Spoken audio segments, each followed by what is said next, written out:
Welcome everyone to today's webinar, Basic Income Business Perspectives. My name is Natasha Pang. I'm a manager of cities for Cities Reducing Poverty.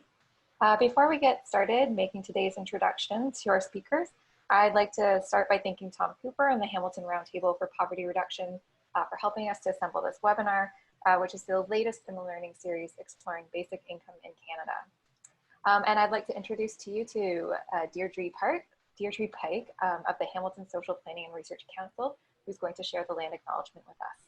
Deirdre? Thank you, Natasha. It's so important before we begin this very important conversation to ground it in the acknowledgement that from wherever we join the meeting today, for those of us who are non-Indigenous, and we are settlers and guests on this land. So the city in which I sit today is situated upon the ancestral Anishinaabe and Haudenosaunee Confederacy land, as determined by the Dish with One Spoon Wampum Agreement. It is also an area with a long-standing relationship with the Mississaugas of the Credit First Nation and the Six Nations of the Grand River. Almost all of us are somewhere on Turtle Island today. If you know the traditional name of the territory in which you are situated, why don't you say that out loud or in the silence of your heart now as we're all muted.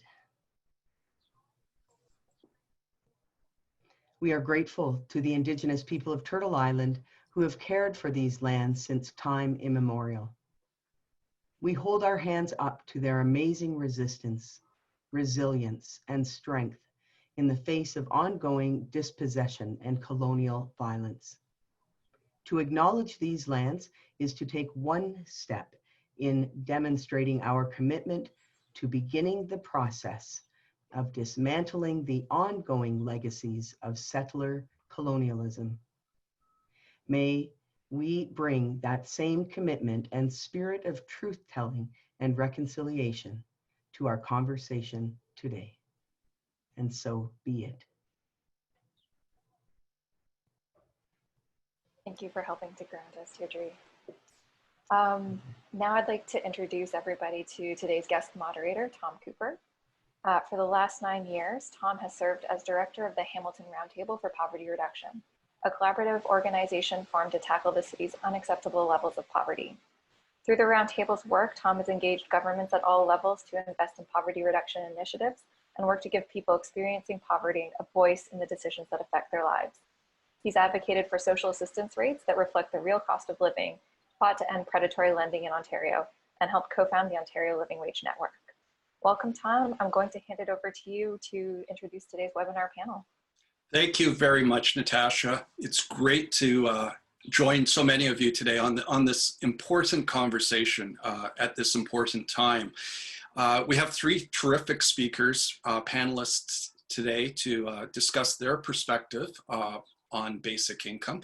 I'd first like to introduce Bianca Caramento, proud McMaster University alumni. Bianca also holds a master's degree from the London School of Economics in environmental policy and has a first degree black belt in Taekwondo. Bianca has worked in government, both federally and provincially. She currently serves as manager of policy and government relations at the Hamilton Chamber of Commerce. I'd also like to introduce Floyd Marinescu.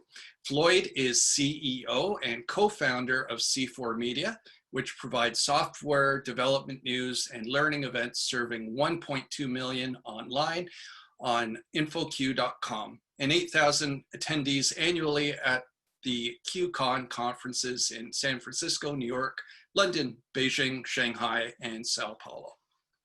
Floyd is an angel investor in over a dozen startups and has built teams and businesses in the US, Canada, China, Brazil, Europe. And Floyd is also a CEO activist for Universal Basic Income. And last but not least, Samir Nurmohamed. Samir is a director of the Basic Income Canada Network and has previously served as the co-chair of Basic Income Toronto. He is also a lawyer at Osler, Hoskin Harcourt LLP in Toronto, where he practices tax litigation. Samir has studied economics and law at Cornell University and at the University of Toronto. Samir is most excited about Universal Basic Income, funded by a reformed tax and welfare system in order to eliminate stigma and welfare traps and gaps, grow the economy through fair taxation, and eliminate poverty. So I'm thrilled to have each of these panelists with us today. First of all, though, I'm going to ask Floyd to provide a short presentation for us because on Friday, the organization which he co-founded, UBI Works, which is a coalition of business leaders and advocates who support a universal basic income, released a comprehensive plan for what he's calling a recovery universal basic income in Canada. So I'd like to turn it over to Floyd now to talk us through their proposal, and then we'll get into some specific questions for our panel, followed by questions from you, the audience. Floyd, I'll turn it over to you now. So on Friday, UBI Works, that's ubiworks.ca, we launched what we call Recovery UBI. It's a petition that emails your MP, Trudeau, a variety of others, as well as 8 ways to pay for a Recovery UBI that could actually provide all Canadians $500 a month, as well as a guaranteed minimum income of $2,000. We see this as a underpinning for a more fair and fast economic recovery. 2/3 of the economy is driven by consumer spending. We're in a situation where more than 50% of Canadians are living check to check, and millions of Canadians are struggling on CERB right now and will be worse off when they switch over to EI. That means less money flowing through the system. So we see UBI as pivotal to a faster recovery, a bottom-up stimulus that not only provides more money, but also provides people with time to navigate and pursue better work. Now, we are in the 4th industrial revolution. And what happens in an industrial revolution is you see the top 40% of income earners doing quite well in highly technical jobs. And you see the bottom half, bottom 60% with wage stagnation, and in many cases, wage loss over multiple decades. People are working harder and longer today than their parents and grandparents did. And that's only gonna get worse because with artificial intelligence coming, that's going to affect all levels of the income distribution. And so we see UBI not only as a reform of our social welfare system that provides more dignity, but also giving you a dividend that provides you with a share of the economy. So we can share in the gains from technology. And so we are, from UBI Works, we are positioning UBI. We believe that this is how we position ourselves as a society to all prosper as automation continues to disrupt employment and wages at all levels. If you imagine that technology is pushing humanity forward, and UBI is how we make sure that no one is left behind. So in our plan, we want to get to 100,000 signatures within a few months. In the last 3 days, we had 5,000 signatures covering 87% of all the ridings. And if you sign on with us, you'll also be on our list, and we'll be engaging people in more activism in the months and years to come. Canadians don't have much time. 3 in 10 Canadians don't have savings beyond 1 week, and 8 in 10 don't have savings beyond 3 months. So a revamped unemployment insurance system is probably a 10-year-old need. Like mobile phones came out, the whole gig economy driven by the expansion of mobile in the early 2000s, like that's when we needed an expanded EI system. It's a little too late right now. And we're seeing with the coronavirus, we're seeing businesses having to automate out of necessity, not only because they literally have to operate without people, but also to automate to stay competitive and survive as Amazon is cleaning up Main Street, and we're seeing people have to struggle to do more with less. And that's what businesses do during times of crisis, and they have to. And we already knew several years ago that 42% of the tasks Canadians do at work today can be automated with existing technologies, let alone artificial intelligence that's coming. And the final really urgency here is that despite what some people think about recovery, you can see that for all the recoveries we've had, the length of time required for the recovery to reach levels beforehand has been getting longer and longer and longer. The last recovery took 10 years to get to pre-recession employment levels. It's going to be even worse this time because of all the technology that we have today, artificial intelligence. I think it's going to take even longer. There's a clear trend here, and that's why basic income is urgent, and we need that for a more fair and fast recovery. So in our idea of recovery UBI, we see it as a twofold system, both a $500 dividend. That's the blue $500 here you can see for all these different scenarios of people, as well as a guaranteed minimum income top-up that ensures that everyone is above the $2,000 mark, regardless of their work situation. The $500 is tax-free and will go to everybody. And the guaranteed minimum income is for those who need it most to get them past a certain level. So this is what it looks like. You have the all deciles in the income distribution, and you can see the blue line is consistent for everybody. It's a dividend, and the red is the guaranteed minimum income. And this distribution here is based on actual real data of all Canadians, and this is what it would look like for single adults. Make a huge difference for people. And this, yeah, and the rest of it you can find at ubiworks.ca/recovery. Please support us and join the effort. Thank you. That's awesome. Thank you very much, Floyd. Appreciate that quick overview, and we'll get into some questions about the proposals during our panel discussion, and I'm sure there'll be some follow-up from the audience as well. But first, I'd love to hear from each of you, each of our panelists, about what brought you to the idea of basic income. You're all business professionals. You're maybe not the stereotypical person we think of when thinking about social policy innovation. But what drew you to the idea of basic income? Maybe I'll start with you, Bianca. So I was actually exposed initially to the idea of basic income through Milton Friedman, of all people. So I was reading, you know, who everyone thinks of as the leftist socialist that he is. I was reading his works, and he exposed it to the idea, and it sort of got me on the track of looking into it from a number of different perspectives. And it showed me that it's a policy that folks from both sides of the political spectrum could potentially agree on. Thanks, Bianca. And you had some experience listening to some of the Ontario Basic Income pilot participants as well. What were your impressions of the Ontario pilot and those who were involved in participating in that? I was really excited to see the outcomes of that pilot, and I was really disappointed to see that it got canceled from taking part in that roundtable with you and Deirdre. What was very apparent to me was how close people are to the poverty trap and how quickly it can all take place. You're a couple paychecks away from some real trouble, and that was the most eye-opening experience that I've had in a long while, actually, that chat.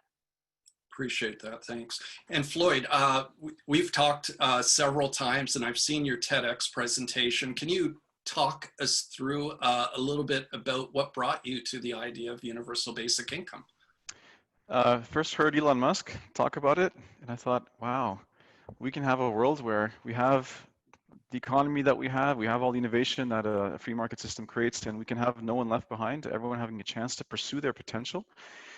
That's amazing. I think that's what we want. And then to learn that actually so many of the thinkers like Milton Friedman and others, even libertarian icons like Friedrich Hayek were for it, to ensure that a free market system doesn't allow people to fall into exploitable situations, that they'd already thought about this and thought it's a good idea. I was like, that's amazing.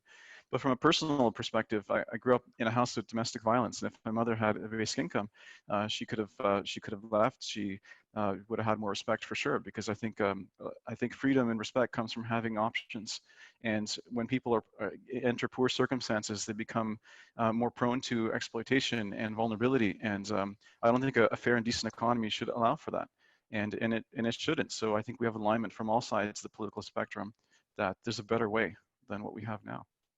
Yeah, thanks very much, Floyd, for that, and your honesty in your TEDx talk. And I'd encourage anybody who wants to hear a little bit more about Floyd's story to Google Floyd's TEDx talk that he gave about a year ago.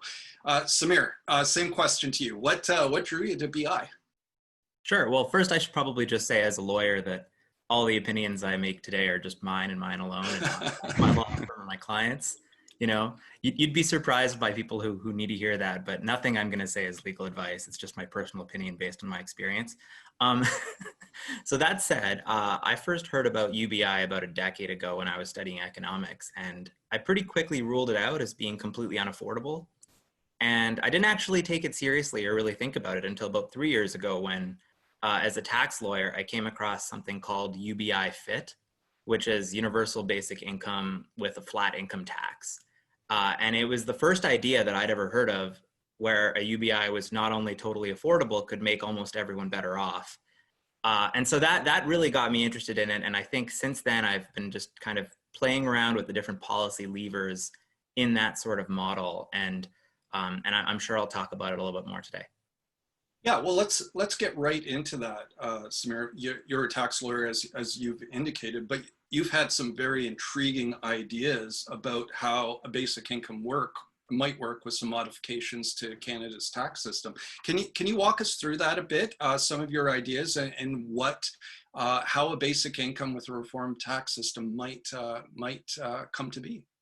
Sure. Yeah. So I mean, I think a lot could be said, but in my view, our current income tax system has at least two really big problems, right? So one is that the top headline or kind of sticker tax rates, meaning not everyone actually really pays these, but the top tax rates on individuals and corporations are just really high. They're actually above average for other rich countries, and notably, they're quite a bit above that in the US. In Ontario, the top rate is 53%. Plus you pay EI and CPP and other taxes. So that's one part of the puzzle. I think people on the right of the political spectrum might be really kind of resonating with this part.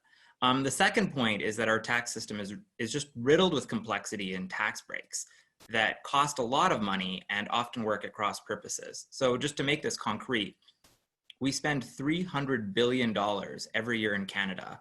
And that's, to put that in perspective, that's 15% of our GDP. It's about $10,000 per person. On tax expenditures.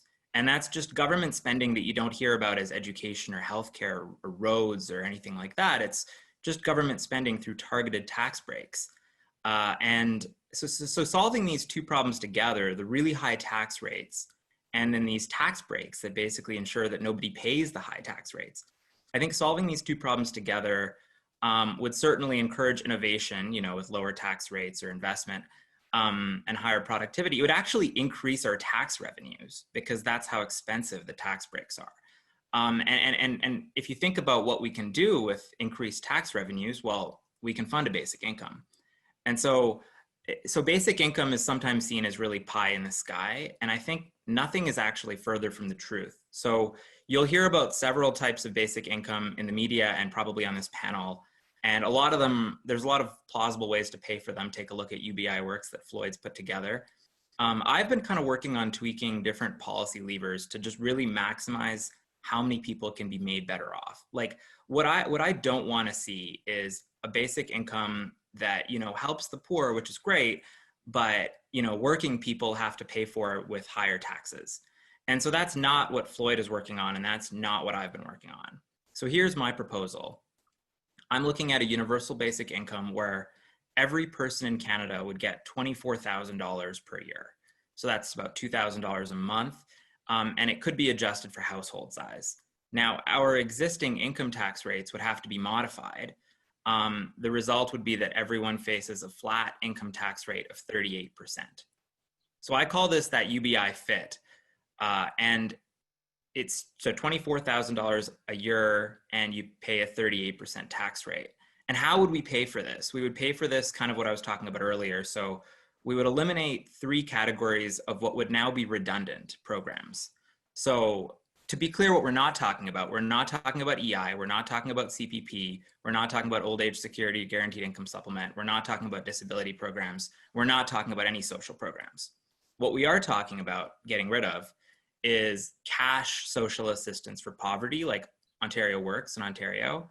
We're talking about low income tax credits, which don't get you as far as the $24,000 a year anyway. And we're talking about these $300 billion of tax expenditures. So all of these things are now redundant because with a UBI FIT, everyone has at least $24,000 a year. Everyone just gets that check from the government. And everyone also pays a standard flat income tax rate of 38%.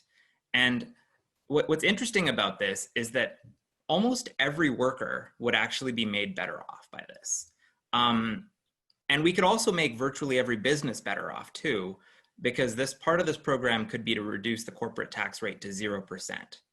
And I can talk about how that works from a tax perspective later. But what I really want to say is that $24,000 is just a lot of money. Like if we're going to pay every single person $24,000, well, most people don't pay that in taxes. So right away, everyone is on net getting a check from the government. So the poor, the working class, the middle class, even the upper middle class are typically made better off. And that 38% tax rate is not actually very high. In Ontario, for example, any income over $97,000 is already taxed at 43 to 53%. So that's a nice tax cut for the rich. So I'll talk later about how this isn't too good to be true, but I'll leave it there for now. Okay, thanks. I'm sure there'll be some questions. Thanks, Samir. Appreciate that. Bianca, I want to go back to you. So Hamilton Chamber of Commerce is the voice of business in our community of Hamilton. And typically across the country, we've seen chambers advocating for reducing red tape, lowering taxes, maybe finding efficiencies in social programs. But this time, the Hamilton Chamber of Commerce has developed a idea about basic income. Can you talk to us a little bit about what that is and where it's going, and where you see the conversation around basic income going in the Chambers of Commerce world? Sure. So prior to us putting forward this policy resolution, Hamilton Chamber has supported basic income, and particularly a pilot for basic income, for quite a while now. So as I was mentioning before, when we had the provincial pilot here in Ontario, we were very disappointed to see that end, and we wrote a letter to the federal government to consider picking up the program so that the data and the information that we would have found from that pilot did not go to waste. Unfortunately, that never took place. So now we've written a resolution that's going to go forward to the Canadian Chamber of Commerce that, if passed in September, would be the stance for Canadian chambers across the country. That's about just over 400 chambers across Canada. And what the resolution asks for is that the federal government consider putting on a basic income pilot, and then thereafter studying the cost and benefit of rolling out a national basic income program thereafter, should that be what the findings are from the pilot.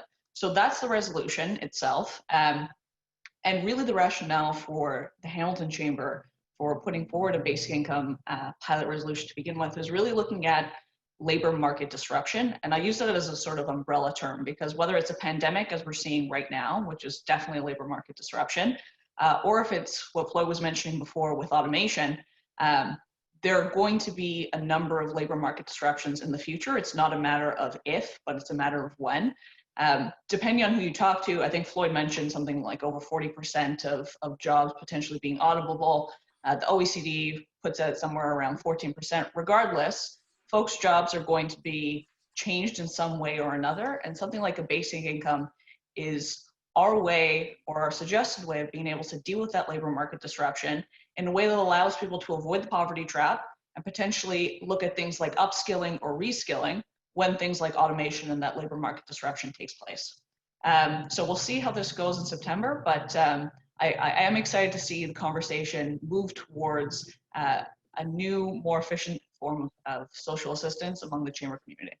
That's great. Thanks, Bianca. And if audience members wanted to talk to their own chambers of commerce across the country about this, would they be able to do that and point to Hamilton's policy as something they might want to think about getting behind? Absolutely. So I can post a link to our policy, but essentially, let's say, I don't know, let's say you live in Surrey, BC, you just search Surrey, BC Chamber of Commerce, you'll find it right away. Shoot them an email and mention that you hope that they can support our resolution, and we'd very much appreciate it. Great. Thank you very much. So Floyd, back to you. The Parliamentary Budget Officer stated last year that a Canada-wide basic income would cost about $43 billion annually for Canada. On Friday, UBI Works released your model, which is more robust, looking at about $199 billion annually. But one of the age-old criticisms, and Samir referenced it a bit, is that basic income can be seen as being unaffordable. So how do you respond to those who are concerned their taxes or perhaps deficit will go up as a result of a universal basic income? Yeah, so it's good to distinguish the two programs. In fact, I've heard people like former Conservative Senator Hugh Segal in the National Post. There's an estimate that a rollout of the Ontario-style basic income could be done for as low as $24 billion, which paid out a lot less, but definitely addressed the worst aspects of poverty. And if you put that in perspective, 24 billion is a 3% GST increase. So you mean to tell me that for a 3% GST increase, we could end poverty in this country, and we could have a system where people could take the time they need to retrain, to focus on better educational outcomes? I mean, that's a bargain. The hell are we waiting for? But but Recovery BI goes further than that. We think that in 2020, with the technology we have today and the impact it's had, 40 years of automation has caused wage stagnation, has made life harder for working people. People working harder and longer and getting less results than their parents. We think keeping people above subsistence is not enough anymore. That was a good idea in 1968 when it almost passed in the House in the US, and 1,000 economists said a guaranteed livable income would be a good part of American society. We think everyone should now get a share of the economy as well. So in our plan, giving everyone $500 a month is a raise to median wage workers. It's a raise to people all the way up in the 6th and 7th deciles of earnings society. So that's why our program has a net cost of $199 billion. And we show 8 different ways to pay for it, many of which don't involve increasing income taxes, but affects reforms in other parts of the economy and society that I think a lot of people would find quite compelling. So I would encourage you to go to ubiworks.ca/recovery and look up these for yourself. I think, how can we afford at this point not to do it? You know, millions won't have jobs to go back to very soon. And we argue that it's not enough to just establish a floor with a guaranteed livable income. We should give people a share of the economy so we can all benefit as automation and our economic productivity increases over the coming decades. That's great. Thank you, Floyd. Bianca, I'm going to go back to you for this question.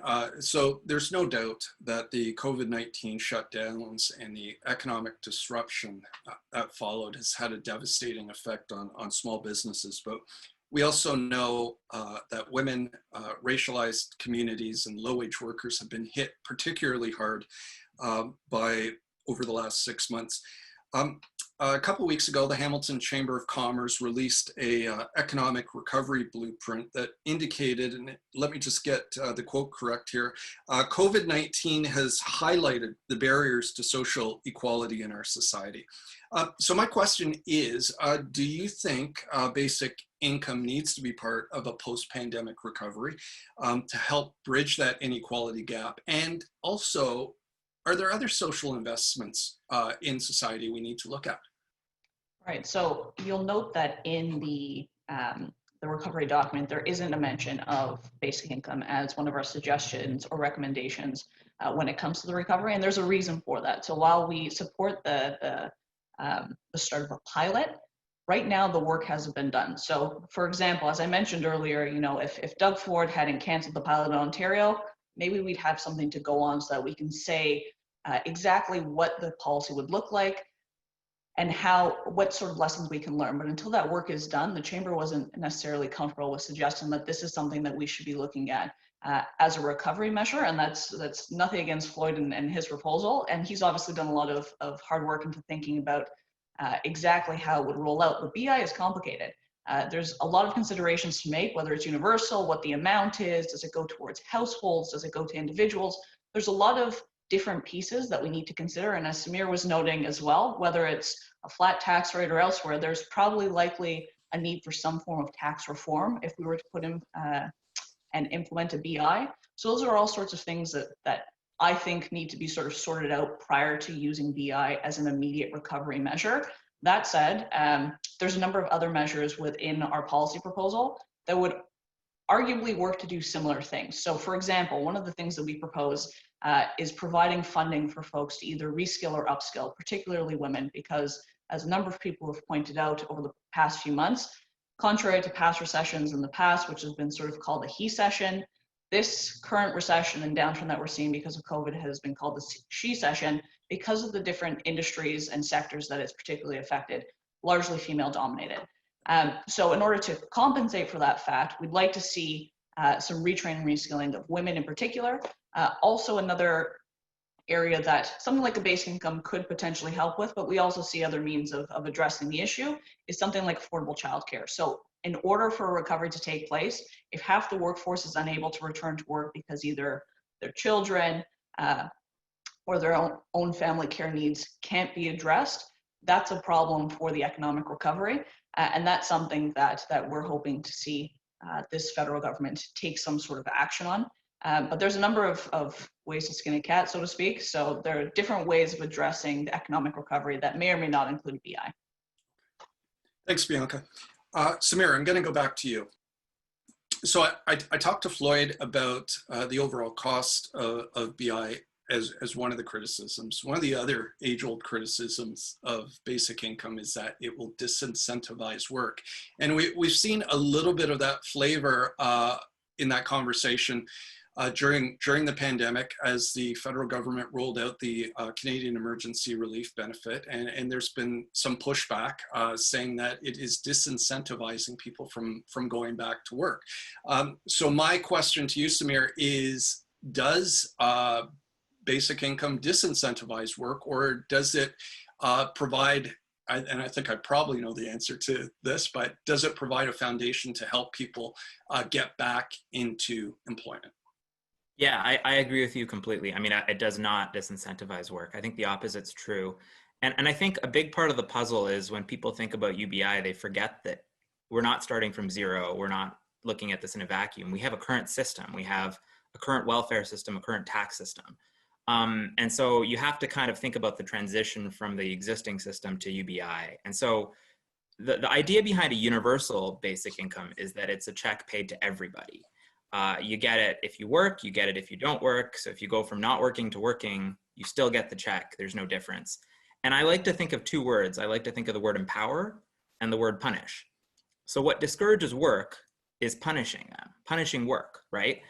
So our current system actually does this in lots of ways. One example is social assistance or welfare. So when you start working and earning money, the social assistance gets clawed back at typically extremely high rates. In Ontario, Doug Ford recently pushed that up so that it gets clawed back at 75% of your income, meaning you effectively pay a social assistance tax rate of 75%, plus your regular tax rates. Which means that in Ontario, you actually, if you're getting welfare and you start taking another shift at work or something like that, you actually pay a tax rate of 95.05%. What that means in practical terms, if you have a minimum wage of $15, it's not a minimum wage of $15, it's a minimum wage of 70 cents. That's what punishes and disincentivizes work, is getting paid 70 cents an hour. So the current social assistance system.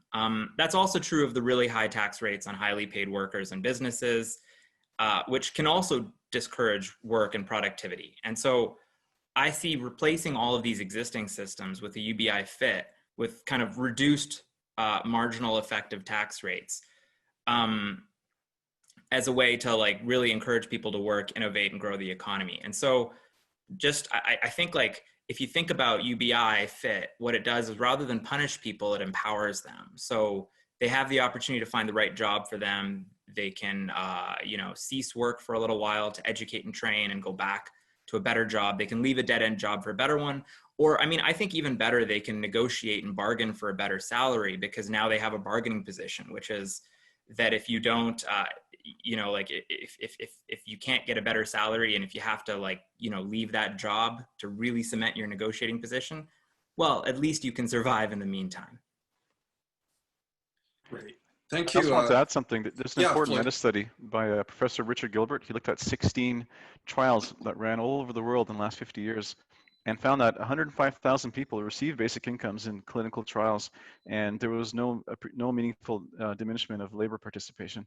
And now here in Canada, we have millions of people effectively on somewhat of a basic income, but it's 100% clawback, which is like the worst sort of configuration you could possibly have. And it's interesting to note that the Conservatives' back to work bonus plan is effectively meant to bonus people when they go back to work with a 50% clawback, which is the same design that was in the Ontario basic income pilot. So here we have the Conservatives saying effectively that method of keep part of the money when you go back to work will encourage work. And there's actually, if I should mention this, there's actually a bit of a cognitive bias.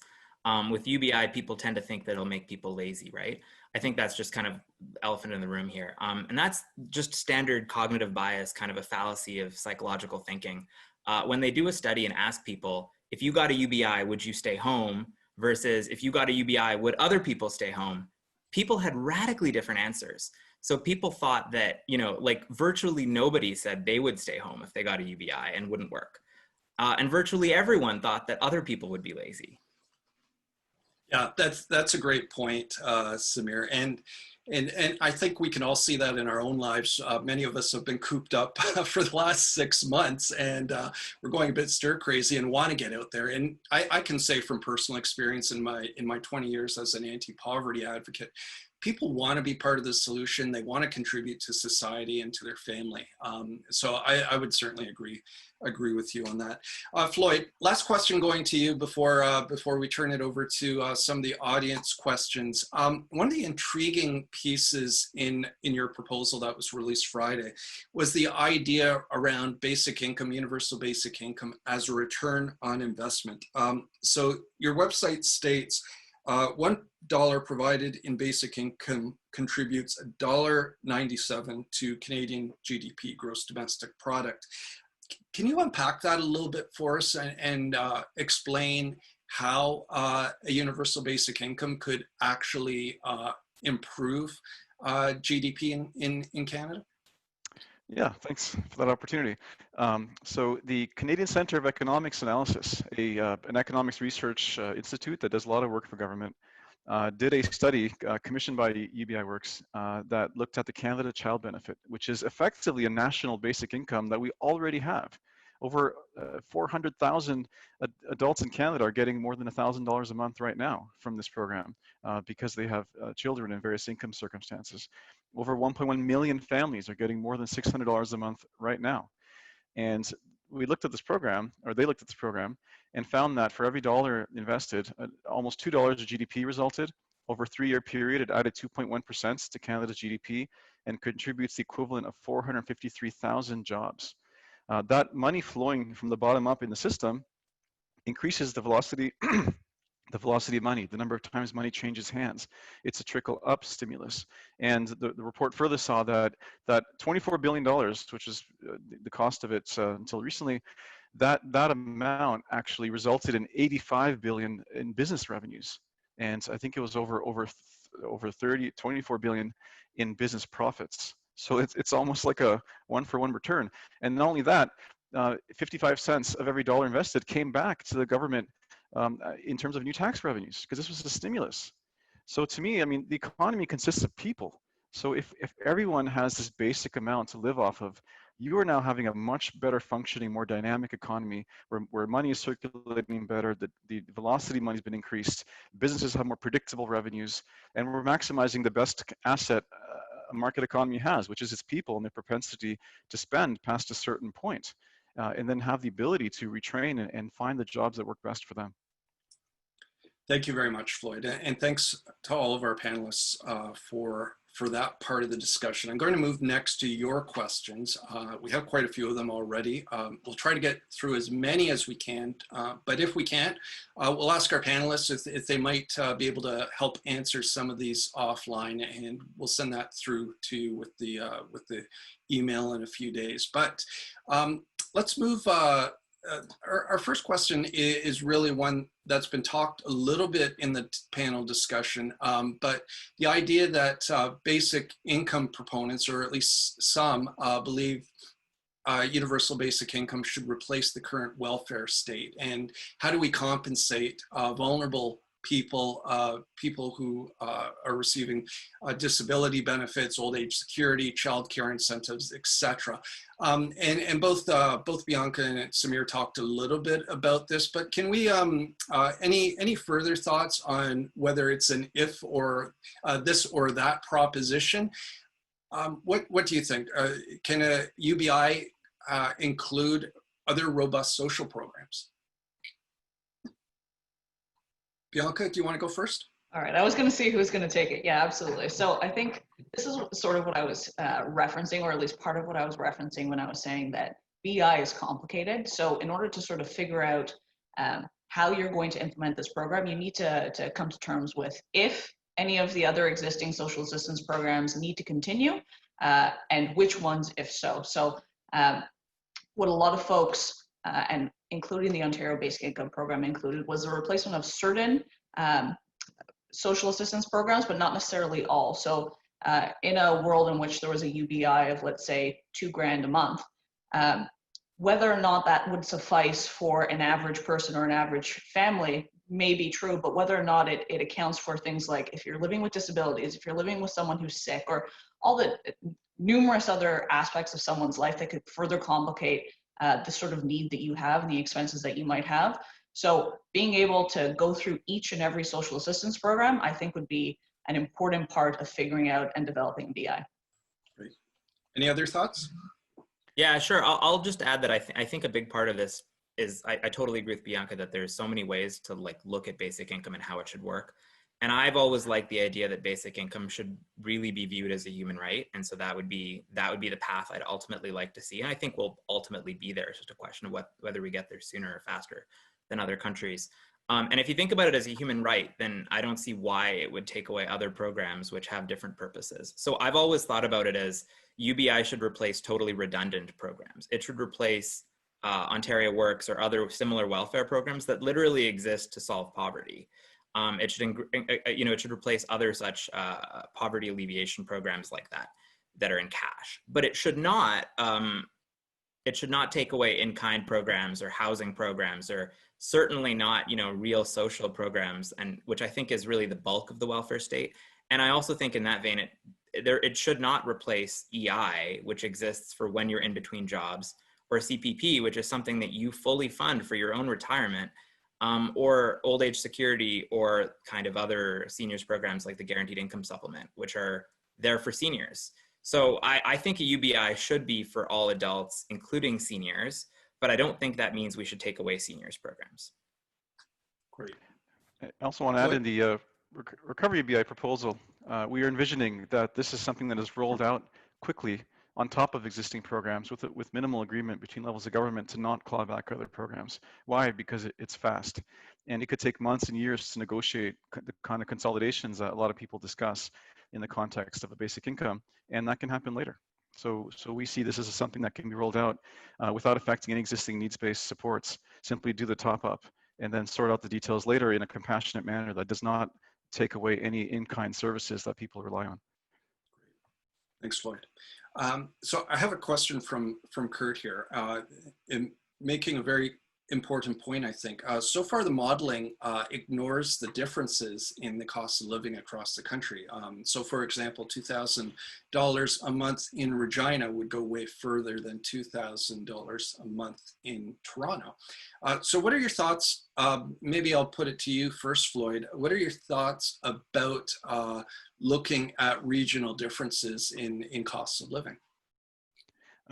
We think that's an issue to address later. I think initially we need to provide a new floor now that is consistent and will go far everywhere. And I don't think that there's any discrepancy between federal and provincial programs that provinces are welcome to add on to it, just like some provinces have child benefits that are on top of Canada Child Benefit. But we think it's best placed with the federal government to do a large, ambitious cash transfer program like this, because the federal government has far more levers at its disposal to manage and even create money. So it certainly doesn't obviate possibly the need for different cash supports in different provinces, but those could be provincial programs that are addressed through different collaborations on top of one federal program. Okay, great. Anybody else want to tackle that one?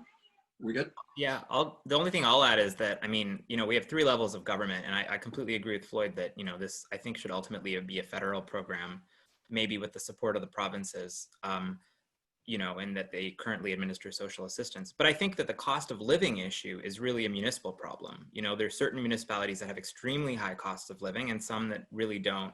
And it's typically an urban-rural divide. And the other thing you see kind of urban-rural is that typically urban areas have people making a lot more money than rural areas. So there might be higher costs of living, but there's also kind of more money earned.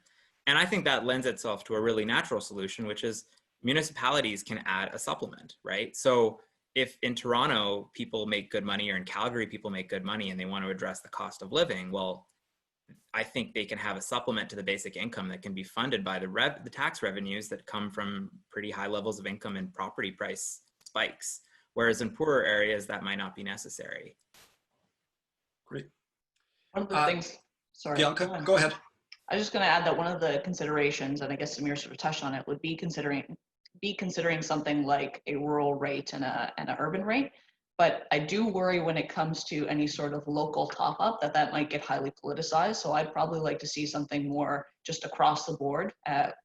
Obviously, it's going to be complicated how we figure that out, but I think to avoid that politicization, it should be something that's set ahead of time. Great, thanks. I'm going to combine a couple of questions here, one from Carl, one from somebody else. And it has to do with inflation. And so Carl's specific question is, how would we prevent the market from adapting to UBI by increasing the cost of otherwise cheaper goods and services? So let's take rent, for example. If everybody's getting $2,000 a month in a basic income, what's to prevent landlords from bumping up rents because they know everybody can afford what that market will bear? So I'll throw that out to the panel. Yeah, I think I'll take that first, because this is such a common concern, right? Which is that, well, you pay out a UBI and then inflation's going to happen, and the UBI is basically just going to disappear into increased asset prices. It's certainly possible that asset prices go up. I don't think that's really the question. I think the question is, do asset prices and costs of living go up enough to really make the effect of the UBI go to very little? And the answer to that is very clearly no. And there's an extremely large economic consensus on that.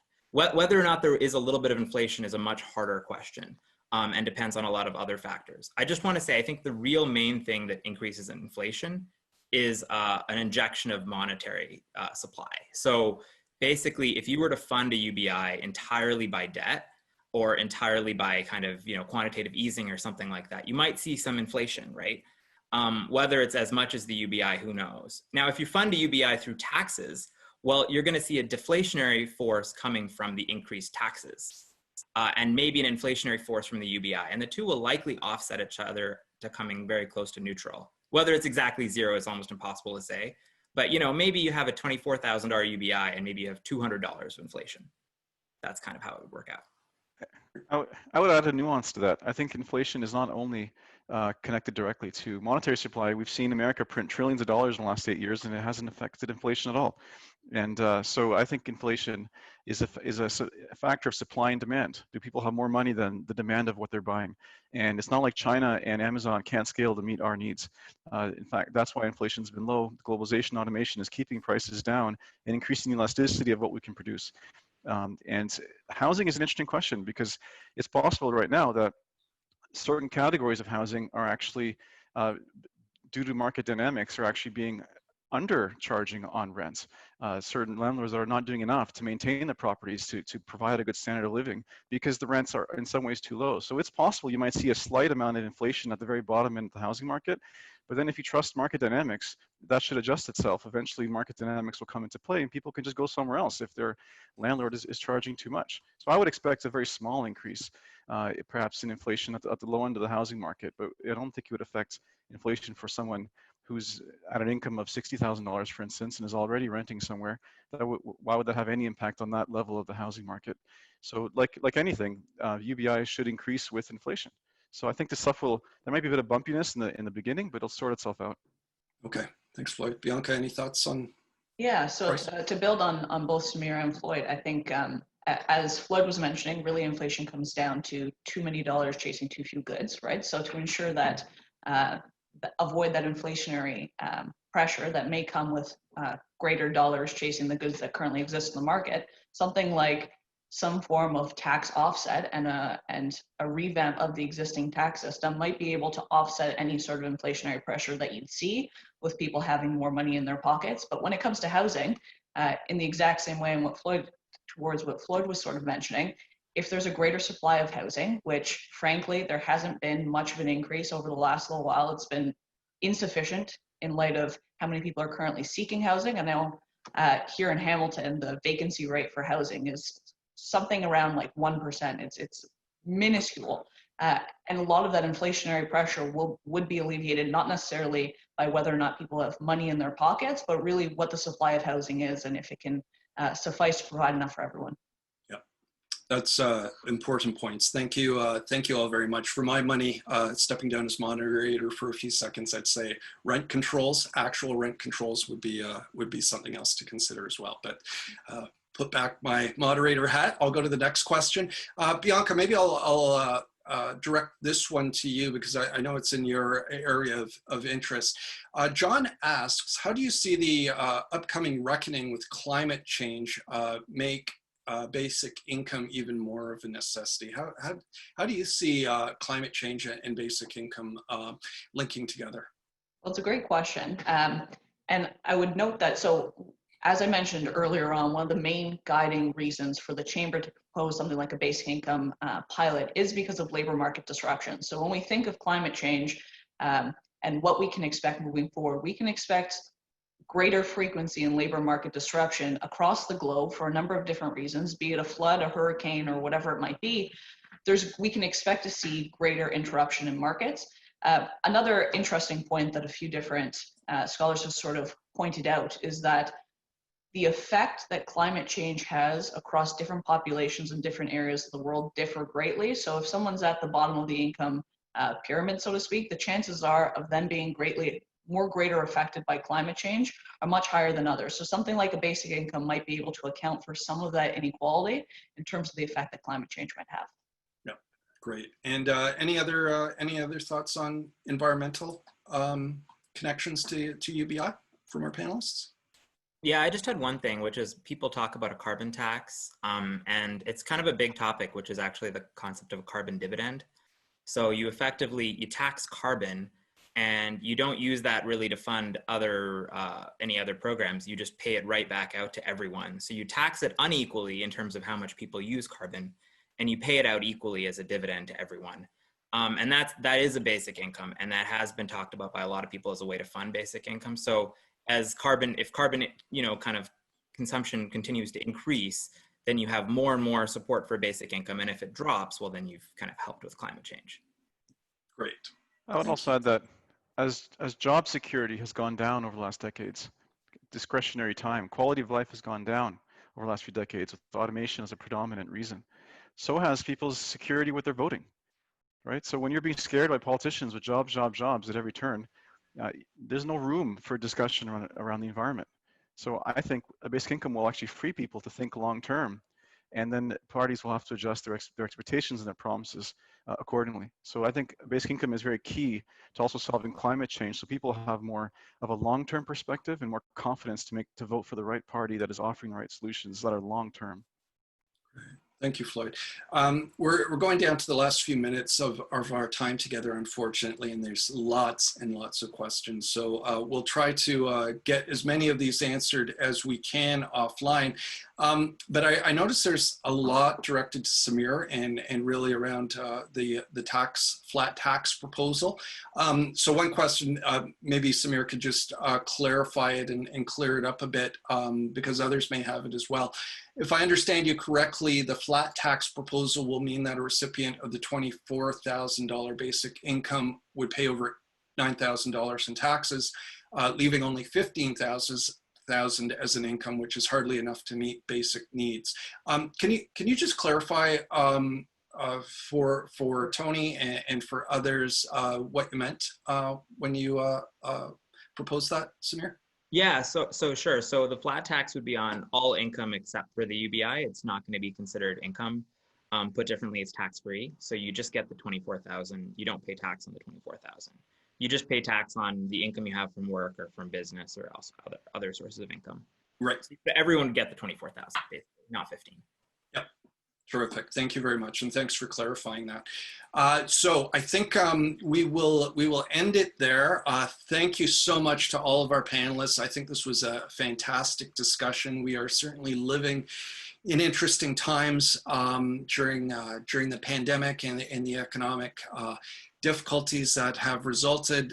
Canada has a new finance minister, so I think there are lots of opportunities to take the lessons we've heard today and that are continuing to be discussed and apply them to our situation here in Canada and really around the world. We just as a quick shout out, we had a participant from New Zealand join us today. They are just heading into their national elections, and certainly the idea of basic income is very much a part of that political dialogue as well. So thank you to all of those who have joined us from here in Canada and around the world. We really appreciate the opportunity to share our thoughts, and we will get many of these answers that we weren't able to get to today out to you by email. So thank you, and I'll turn it back over to Natasha. All right, thanks, Tom. And there are more webinars still to come as we continue Tamarack's weekly webinar Wednesdays. You can join us for free webinars and live podcasts on community change every Wednesday. The full list is available at www.tamarackcommunity.ca/event listing. So thank you to everybody for learning with us today. Thank you to Tom for helping to set this up, and to all of our panelists for sharing your insights today. We will send everybody the recording in a couple of days, along with hopefully some of those answers to your webinar questions that we weren't able to get to. Have a fantastic afternoon, everybody. Thanks for joining, and we hope to see you next time.